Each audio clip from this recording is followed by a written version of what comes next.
താമസം പിന്നെ ഈ പുതിയ ശരത്തിൽ സാധാരണ ഉണ്ടാകുന്നുണ്ട്. എല്ലാം പുതിയതായതുകൊണ്ട് കുറച്ചൊക്കെ പിടിച്ചിട്ടുണ്ട്.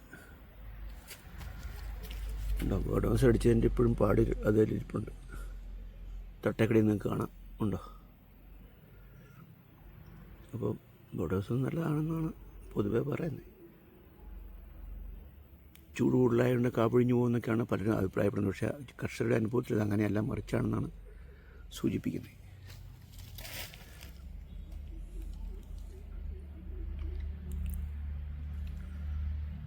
ഏതായാലും പരീക്ഷിച്ച് നോക്കാവുന്നേ ഉള്ളൂ.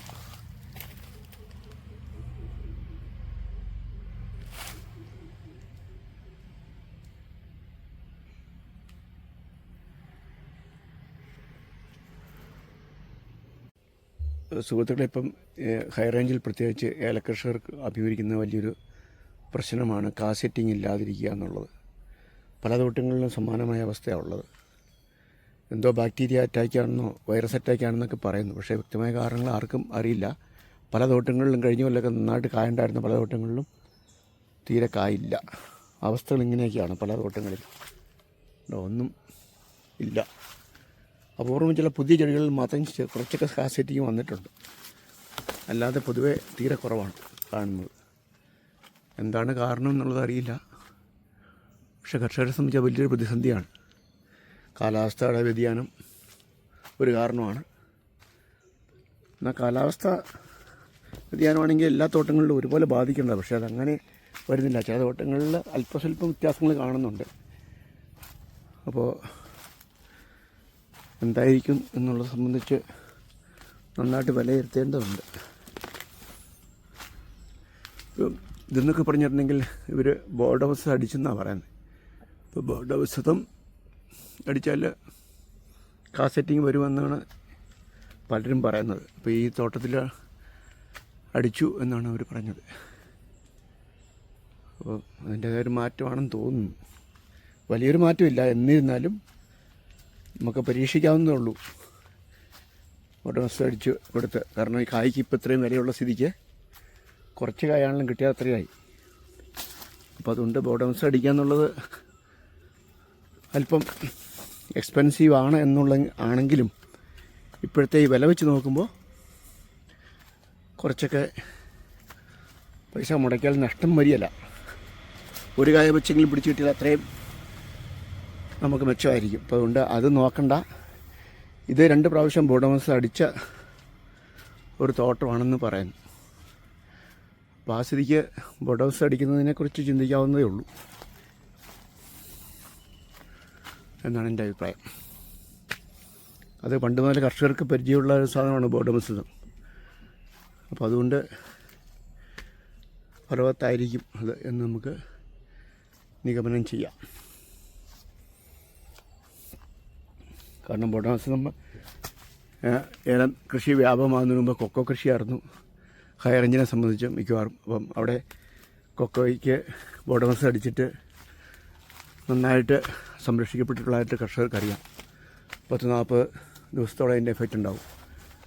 അപ്പം അത് ഏലത്തിന് ഫലപ്രദമാണെന്നാണ് പല വീഡിയോയിലും കാണിക്കുന്നത്, പലരും പറയുന്നത്. ഇവരുടെ അനുഭവത്തിൽ നിന്ന് അത് പറയുന്നു. അപ്പോൾ അതുകൊണ്ട് നമുക്ക് ശ്രമിക്കാവുന്നതേ ഉള്ളൂ. ഒരു കാവച്ച് പിടിച്ചു കിട്ടിയാൽ അത്രയും നല്ലതല്ലേ. അപ്പോൾ പ്രിയപ്പെട്ട ഏല സുഹൃത്തുക്കൾ, അതൊന്ന് ശ്രദ്ധിച്ചാൽ നല്ലതായിരിക്കും. ഓരോ കർഷകൻ്റെ അഭിപ്രായം അനുഭവങ്ങളൊക്കെ ആണല്ലോ നമുക്ക് പാഠമാകുന്നത്.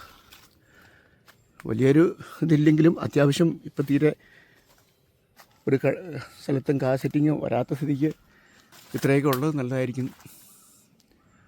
അതുകൊണ്ട് ശ്രമിക്കാവുന്നേ ഉള്ളൂ.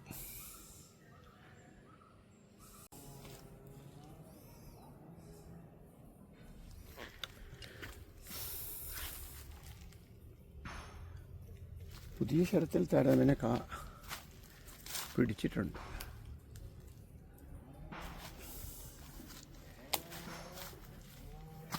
വേനൽക്ക് വന്നു പോയ ശരത്തിലാണ് ഇപ്പോൾ പിടുത്തം കുറവ്.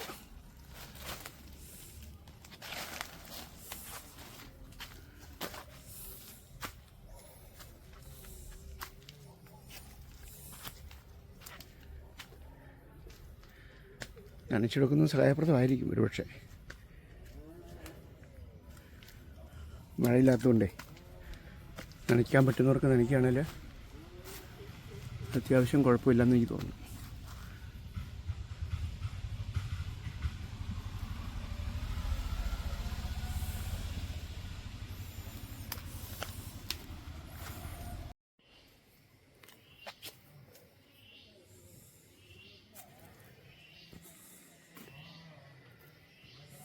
സാധാരണഗതിയിൽ ഹൈ റേഞ്ചിലെ ഏലക്ക അങ്ങനെ പിടിച്ചിട്ടില്ല. പക്ഷേ ചില തോട്ടങ്ങളിൽ അത്യാവശ്യം പിടിച്ചിട്ടുണ്ട്. ഒരുപക്ഷെ ഇനത്തിൻ്റെ വ്യത്യാസമാണോന്നറിയില്ല. പക്ഷേ പൊതുവേ നമ്മൾ നോക്കുമ്പോൾ എല്ലാ തോട്ടങ്ങളിലെയും സ്ഥിതി വലിയ വ്യത്യാസമില്ല, കുറവാണ്. എന്നാൽ ഈ തോട്ടത്തിൽ അത്യാവശ്യം പിടിച്ചിട്ടുണ്ട്.